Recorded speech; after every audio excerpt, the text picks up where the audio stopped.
Hi, I'm Adva Saldinger, a senior reporter at Devex, and you're listening to a special edition of This Week in Global Development, tied to the World Bank International Monetary Fund annual meetings in Washington, D.C. The annual meetings taking place this week are a critical temperature check on the reforms at the World Bank, which range from incorporating climate change into the bank's mission to streamlining the bureaucracy and finding ways to lend more with the funds it has. In these next few episodes, we'll be exploring how these now 80-year-old institutions must change to address the challenges of today, including reducing poverty, addressing climate change, and pursuing gender equality. In this episode, we'll take a look at the World Bank's new gender strategy, which was released earlier this year, and will guide the institution's policies through 2030. We're having this conversation just before the first official Gender Day at the World Bank annual meetings, which will take place on Thursday. First, we'll hear from Hana Brixi, the World Bank's Global Director of Gender, about what changes the new strategy makes and how it will be implemented. Then I speak with Mary Borrowman, a policy fellow at the Center for Global Development, about some of her questions and concerns about the new strategy. Thank you so much for being with me today. Thank you so much for this opportunity at this very special time. Yeah, so one of the big themes at the bank meetings this week is gender, and the bank has a new gender strategy that's going to guide its work through 2030. And just for people who aren't familiar with this new gender strategy, could you give us sort of a brief rundown of the three sort of key targets or priorities that are in this new strategy? Well, I would say that the World Bank Group is at a very historical moment at this time. It is the first time ever to have a strategy for the World Bank Group to engage with such a strong ambition and also commitment to engage differently for better gender equality and really to accelerate progress. We see that countries will be unable to end poverty without the full engagement of women and without unleashing the potential of women. And we see that we as global community together with countries need to do more to make progress, because the progress so far has been very slow and uneven and sometimes even reversed. So what we are now proposing in our new gender strategy is, number one, to engage to end gender-based poverty, gender-based violence, and elevate human capital. So this is about the foundational well-being of women and girls and everyone. Second is to expand and enable economic opportunities. So it's about jobs, it's about economic assets, and it's about enabling services such as childcare and other care services that often fall on women. And three, it's to engage women as leaders. Because we see from evidence that when women participate in decision making, the outcomes are much better. And we have a lot of evidence to share. Yeah. So these are pretty big, ambitious goals, particularly ending gender-based violence in a relatively short period of time. And so an outsider might look at that and maybe be a little skeptical of the bank's ability to achieve a target like that. So how can the World Bank actually work towards ending gender-based violence globally? What does that look like at the bank? So it is of course a huge challenge, and I would say that now we are, as global community and as the World Bank Group, we are in a better position to make the case why it is so important to work to end gender-based violence. We have the evidence that even of course for women and girls, but also for communities and for the whole economies, ending gender-based violence brings enormous benefits. We see from surveys how violence in public transport or in public spaces or in workplace is reducing the opportunities for women to contribute to their communities and economy. So what sort of programs can the bank then do to address and target some of these issues? So it is about programs, but it is also about the knowledge. So first the why, right? We have the knowledge and evidence to convince the finance ministers that ending gender-based violence is a national priority. Second, we also bring the evidence how to do it, what works, right? What kind of programs work? And when it comes to the programs, we have tested and supported countries to, for example, do community-based programs where social workers and community workers engage proactively, reaching out to households, identifying risks, and supporting women that face risks or women who are survivors of violence.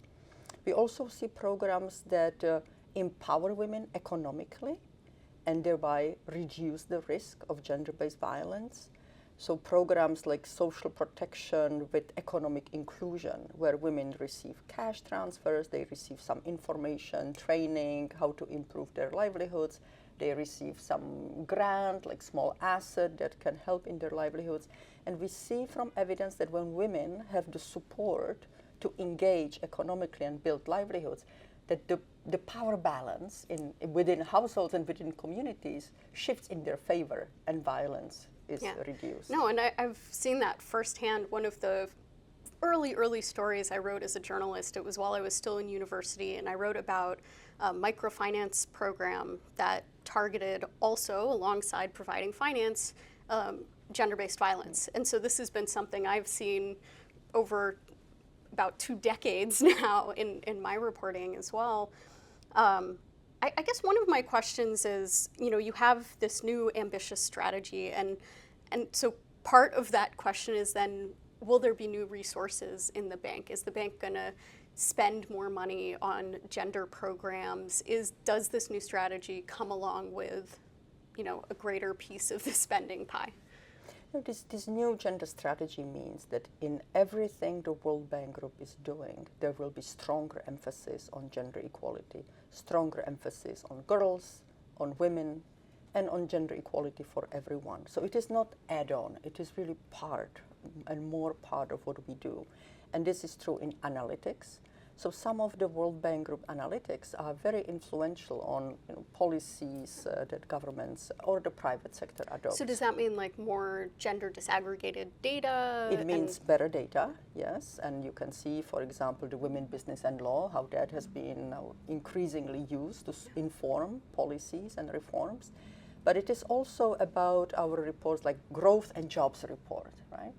And when you integrate gender analysis in the Growth and Jobs Report, you see that there are specific constraints, specific gender constraints that need to be addressed, and specific improvements made for girls and for women to accelerate growth and improve and expand jobs.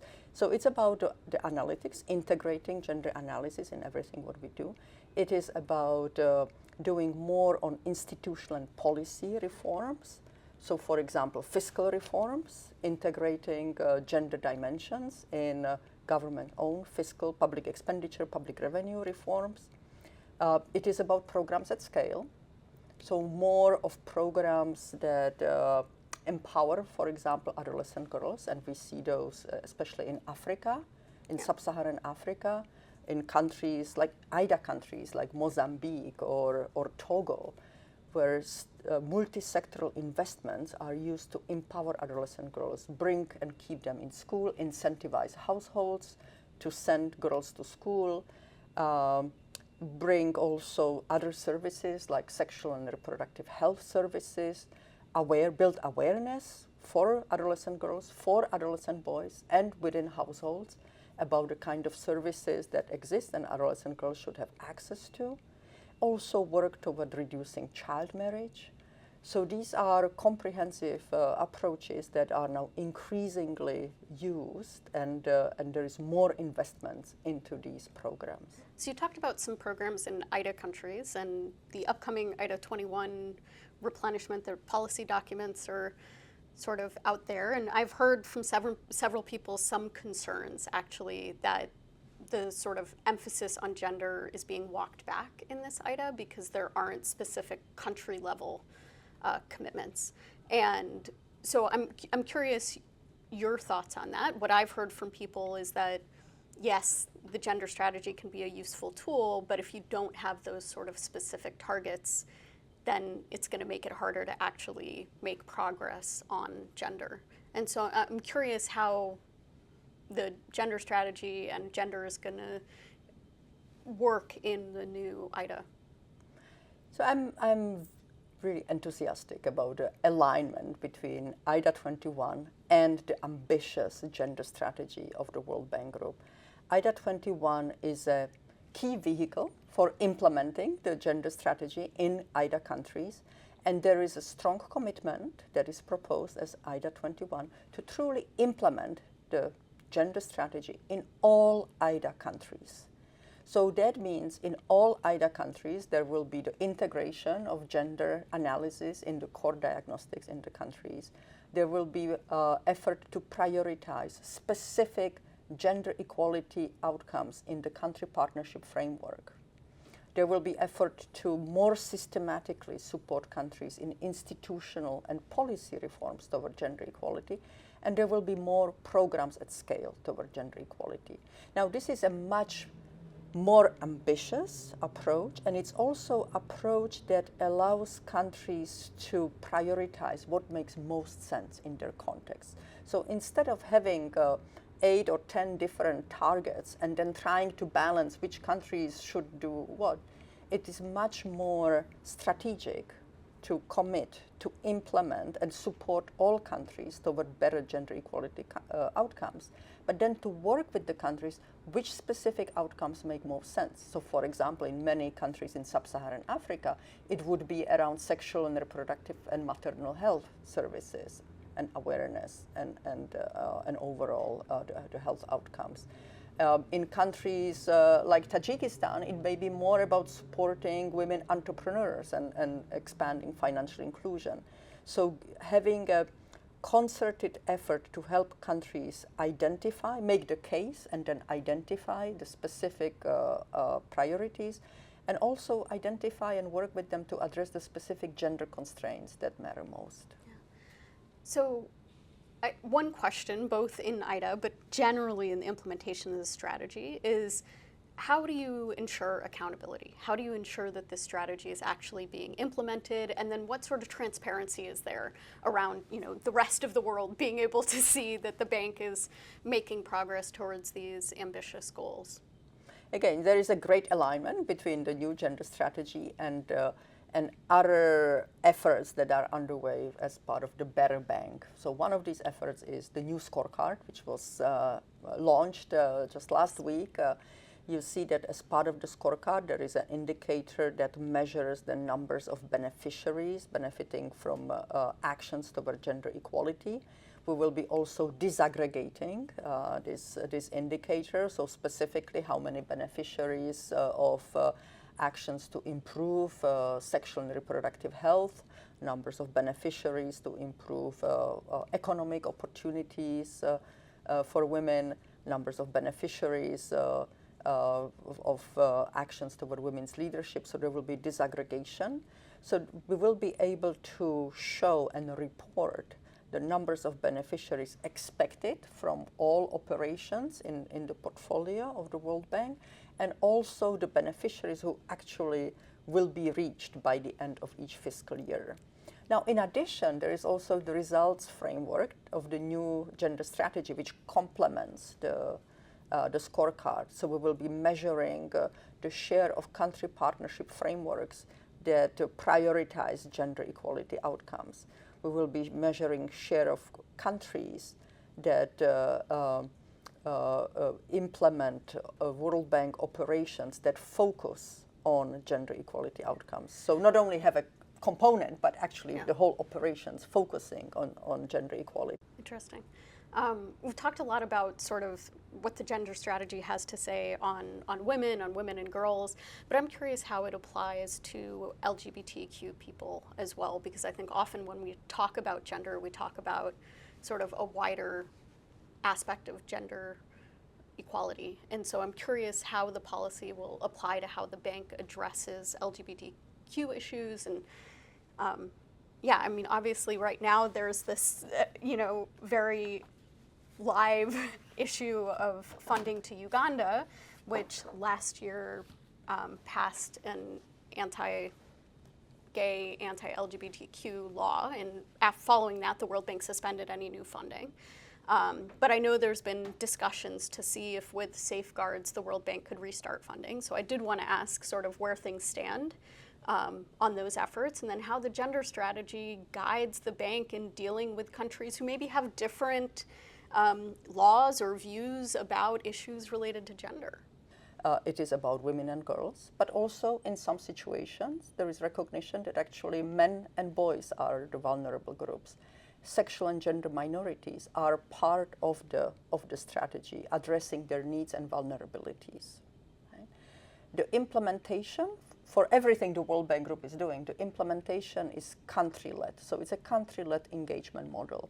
So already in a number of countries, the World Bank Group is supporting operations that benefit sexual and gender minorities.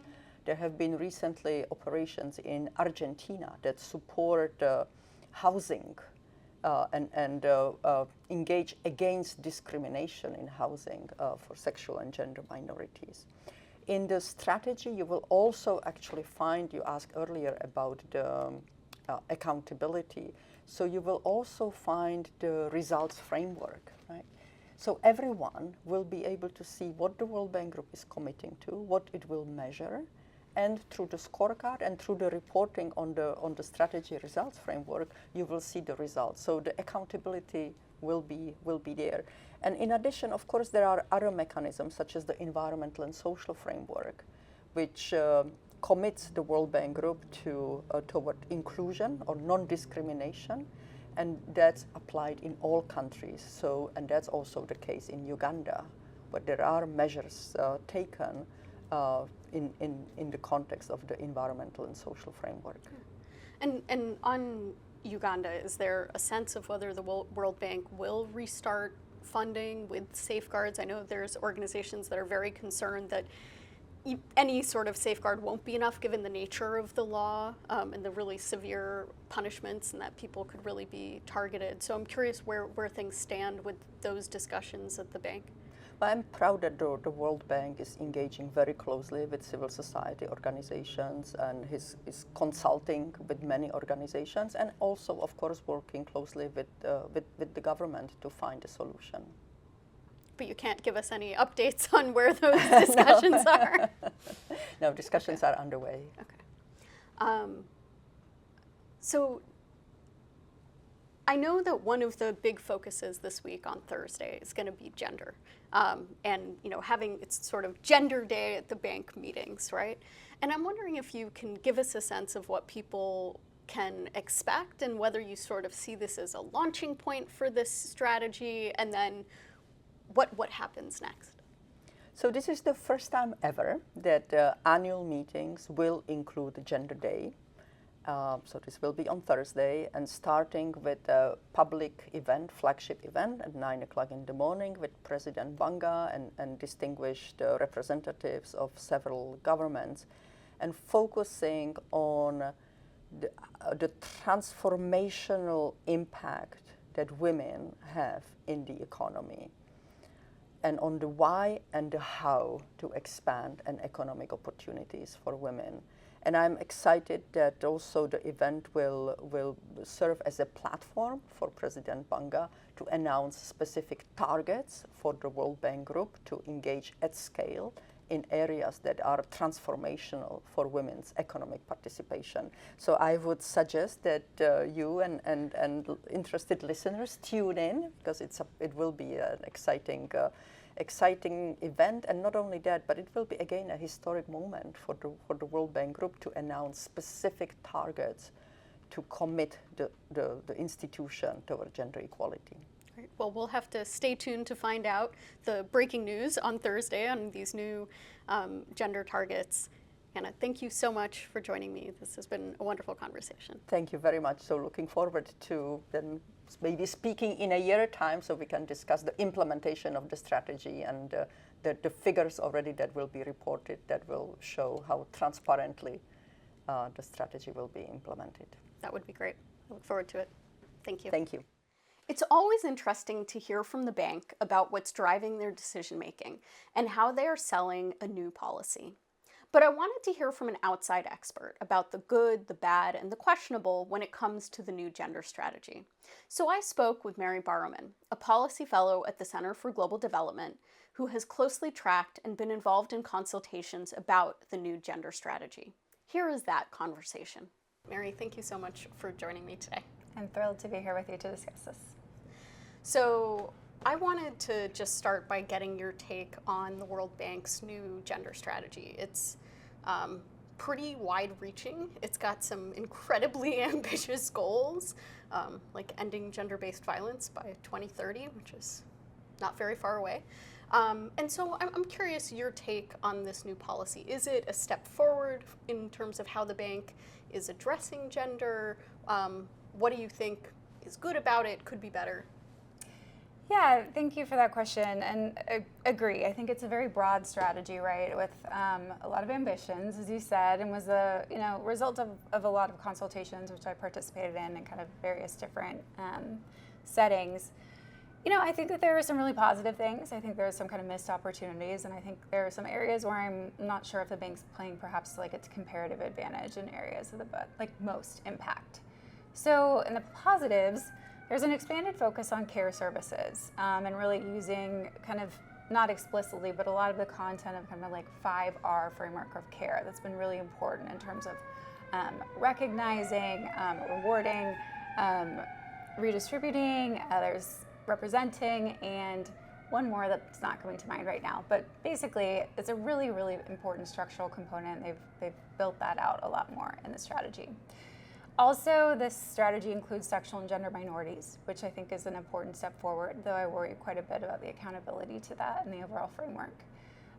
There's also a focus on, really thinking about like funding public services, the importance of this, kind of the important role of governments, and also really building on some lessons learned in terms of, thinking about a holistic approach to the country level versus kind of like project by project.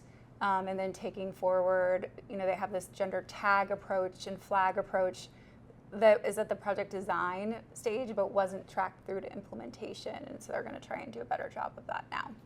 The missed opportunities, I think, the focus on climate is sprinkled in, but it's really centered around women's leadership. And I see that as a missed opportunity. Their thematic note on this issue, they have thematic notes on a number of issues that accompanies this, is very strong, and there's a lot of obviously like cross-sectoral components of climate, and we know a lot of financing is going there right now. So I think to have centered that more strongly was important. I also think social protection, they have kind of like a laundry list of issues there. Understandably, there's a lot of important issues, but I would have liked to see that more strongly centered, as well as informal economies and workers or something else that I think could have used some more focus. And the comparative advantage piece, I think, one of the three objectives focuses on women's leadership. I think this is a very important goal into itself and has intrinsic value, in thinking about things at the institutional level, like my colleague Ashani does work on women's leadership and IFIs.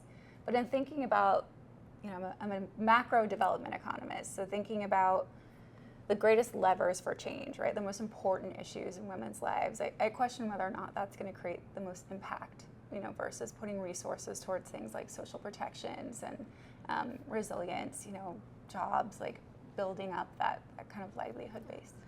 I guess one of the questions I have is, do you think the World Bank needs more dedicated funding to put behind the gender strategy? Because one of the things when, I was speaking to them about the new gender strategy is that they talk about it really being integrated across everything the bank does. But I'm curious if you think there's a potential downside to that if there aren't sort of specific funds or specific effort to ramp up programs, but sort of incorporate it across everything. I think it's a big risk, and I think in general, again, there's a big push for a lot of financing to climate right now, and so where gender is going to fit in terms of getting financing is a concern. And I think in general, the gender team doesn't have kind of dedicated financing, so that's why instruments like IDA in particular have been really important with like dedicated policy commitments to gender to ensure there's some resourcing. So let's talk a little bit more about IDA, because I know that you've been doing a lot of work on this, but I have also been hearing some concerns about how, gender policies are playing out in this sort of policy discussion around IDA 21. And so I'm curious what your research has shown, and this sort of hinges around previous IDAs having specific country level commitments, and this new strategy is targeted more at, I guess, more country choice, but fewer sort of specific country level commitments across a wide variety of targets. And so I'm curious what you make of this shift in the IDA strategy. Yeah, I have real concerns, and I think the most recent policy package sets us back even further, to be honest, and I have even greater concerns now. Why? Well, so IDA 20, as you said, I mean, we had 8 dedicated policy commitments to gender and development covering a range of issues from, gender-based violence, land rights, to really big picture macro things, right, about fiscal policies to close gender gaps, which I think are really critical for an institution like the bank to really think about. And they, as you said, had country-based targets or operations-based targets. So this was a really important tool of accountability, right? Not just the gender team itself, but at the institutional level, IDA, which is attached to resources, right, and allocations, was able to really put this focus on gender in a way where targets were then monitored and tracked. And the IEG report is something I quote quite often in IDA discussions, where they found that it was really having these monitored commitments that really focused the attention of bank staff, management, and leadership on gender. So pivoting to IDA 21, there's this push to simplify the framework, right? I mean, there's a sense that the administrative burdens had become very high, that all the things they were tracking and reporting on were a lot. And there's a separate results measurement system that had a lot of indicators. So I mean, I'm sympathetic on some level to reducing things, right, and streamlining across the institution. But I also think that should be based on evidence and impact. And again, what has been shown and documented is that this was really important for gender. And yet what we've seen, so the kind of first iteration of the policy package that came out, there were 2 policy commitments for gender that had kind of country-specific targets, one on childcare and one on gender-based violence. So, what we said kind of throughout the kind of earlier phases of the negotiation were, these are very important issues, but it leaves a lot of things off the table that we worry about in terms of accountability for the bank on gender. So the recent iteration removes those, and now there's this just institutional target about implementing the gender strategy in IDA countries with a focus on economic inclusion, gender-based violence, and sexual and reproductive health. Or maybe there's kind of this red X they're going to put in a country target for SRH. But that really removes the value add of what IDA was. They're claiming this provides flexibility. They have flexibility kind of anyway, right? But they had these things that still were targets that were monitored and provided accountability. They're presenting things like this corporate scorecard and the gender strategy results frameworks as alternatives. I have many arguments for why I do not think that they are. But yeah, in general, IDA, I think it's going to be a real missed opportunity. I think they're really rolling the dice, and it's a big risk in terms of not, as you said, having financing for gender, not having the accountability. So you talked about the new corporate scorecard and also the sort of gender framework, which is the way that they're saying they're going to sort of measure and report and hold themselves accountable against these targets. What do you see as you talked about having concerns about those, so what do you see as the sort of problems or what's missing from those mechanisms to have better accountability or transparency on what the bank is doing on these issues? Yeah, so the corporate scorecard has 22 indicators in total, 15 of which are focused on people. And for all the people-focused indicators, they're planning sex disaggregation of data.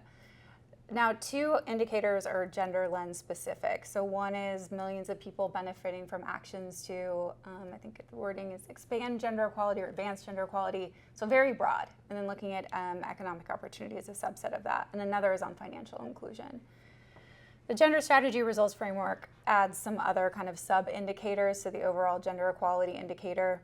But obviously there's a lot of things that could fall in like actions to benefit greater gender equality. In the methodology, it looks like the bank is just assuming that where their projects target, like any female beneficiaries of projects, that just means that they're benefiting from greater gender equality. The other issue is that, this is supposed to be this really new powerful tool for accuracy and reporting and outcomes, but yet they're not actually basing it off results data. If you look in what they put out for this I think it was summer, it was in June. It was kind of their first release of data for the scorecard, and they have a section where that says that where they don't have results data for female beneficiaries, they're just taking the percentage of the female population and applying it. So that is not accountability to gender. That is not accurate reporting. This is a huge issue. If they don't have this data, they should not report on it. But this means that we're likely... Because you can't assume that just because a woman, went to a doctor that she actually received quality care, or that a girl went to school and actually learned. Well, there's that piece, but it's also that you can't assume that just because there's 100 project beneficiaries and the percentage of the overall population is 50% women, that 50% of those people are women. So the assumption goes that far. Yes. It's not actually the specific numbers of beneficiaries. No. It's just...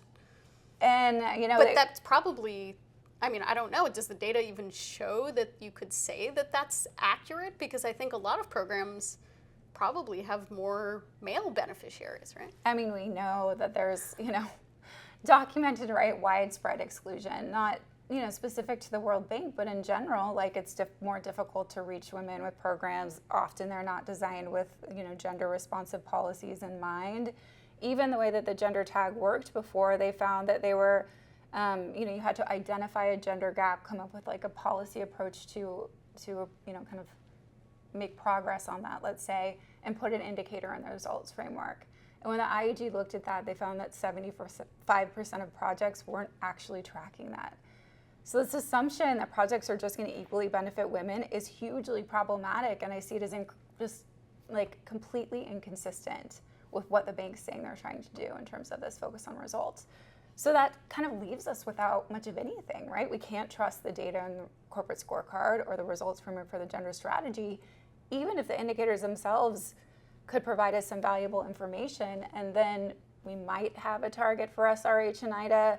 The two targets that we've heard are going to be introduced to the institutional level are going to be focused on digital inclusion and financial inclusion for women, which is very narrow if we think about the scope of issues that are really important for gender equality. I guess so. One piece of this is obviously the bank working in a somewhat different way, but I'm curious your sense of whether countries are on board. Are borrowing countries on board? Is this strategy going to align with what they want to do? Because the bottom line is that if countries aren't going to prioritize these issues or aren't going to make the legal or legislative changes to address some barriers to gender equality, to allow more women to participate in leadership, to criminalize gender-based violence, these types of things that need to be part of this broader picture, not just designing an agricultural program to ensure that it benefits women. What's your sense about the sort of borrowing country buy-in and how the bank can sort of get countries on board? Because that seems to me a critical piece in all of this.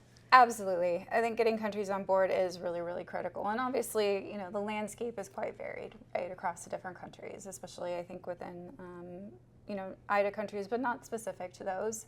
I know that they have 14 countries that they've identified so far that are kind of they're calling fast track countries where they're beginning to pilot the strategy already. So I do think there's some early adopters that are showing enthusiasm about this.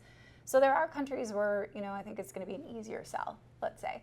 But for others, it is a challenge. And that's where, having some of the kind of institutional commitments, obviously, the country demand still needs to be there to some extent. But the bank also does have some leverage of saying, yes, we will, help you with these priorities in terms of infrastructure projects. Can you also bring in a gender component? These types of things where there's a bit of a negotiation. I think trying to find all the entry points possible is going to be really critical, just given where we are. We've seen huge setbacks already, and I'm quite concerned, and others are too, that so much attention is going to climate within the development space that gender is slipping down the list. And I think there's a lot of concern that IDA would be reflective of that. We were kind of assured that it wouldn't. And yet there are no country-based commitments for gender. We see 3 for climate, we see 2 for infrastructure. So clearly there still is appetite for country-based commitments, but not for gender. And so this is a real concern. And I'm, there is, was wide support apparently of adopting the gender strategy on the board, and just from borrowers, they've said that this is something that is a priority, but I think we'll have to see a bit how that translates. Yeah. So I guess where do things go from here? What And then what do you think you do about the sort of ongoing processes or other people who are sort of in the policy or advocacy space? Where does the conversation sort of go next? To implementation in terms of the strategy itself. So it'll be exciting when that's made public. And we've talked about even about having an event here with the gender team to really start digging into like what does this mean on the ground? You know, what countries are on board? How are they going to approach this? And also, how are they going to integrate it into the broader institution, right? Like, I think what myself and others have pushed them to really think about is, look, so much of what's going to be available in terms of resources for gender, like the policy space and the fiscal space, is going to be determined by larger macro issues, right, and policies. These are not separate things. And so how they're going to take this kind of understanding of the importance of gender and really integrate it in with, you know, bigger picture institutional pieces, I think that's where we're really like eager to see what's going to happen. And also, so it's like kind of how it interacts with a bigger institution, which again, I think the IDA commitments are very important. And then also how they're going to be connecting with kind of the country leads and the task team leaders and what this looks like on the ground. So that's what's next is thinking about that. I think continuing to push on the scorecard and this reporting and the really problematic nature of this. You know, we've continued to really, really fight on IDA, and it's been quite discouraging, the setbacks that we've seen. So we're still trying to make the case. Apparently there's still some time. We hope to see things move forward. Hasn't just been me and some colleagues at CGD, you know, many others in the kind of broader gender space are really flagging this. I think the reason that SRH ended up getting that kind of potential country commitment was a big push from European donors. So we'll see, a little bit TBD there, but you know, they're kind of putting together all these pieces. It's this bento box approach, right, for IDA. But I think in general, you know, as the bank creates these new frameworks and strategies, it's how the pieces come together, and all of these pieces in terms of impact on gender are very important. Great. Well, thank you so much. Yeah, thank you. Thanks for listening to this special episode of This Week in Global Development. If you enjoyed this episode, please share it, or you can leave us a rating or review. We'd also love to hear from you if you have any feedback or want to get in touch. You can find me on social media at Adva or send an email to podcast@devex.com. Be sure to sign up for our daily newswire and our Invested newsletter, which covers development finance, for more of our must-read insider coverage of global development. Thank you for listening, and stay tuned for more episodes from the World Bank-IMF annual meetings.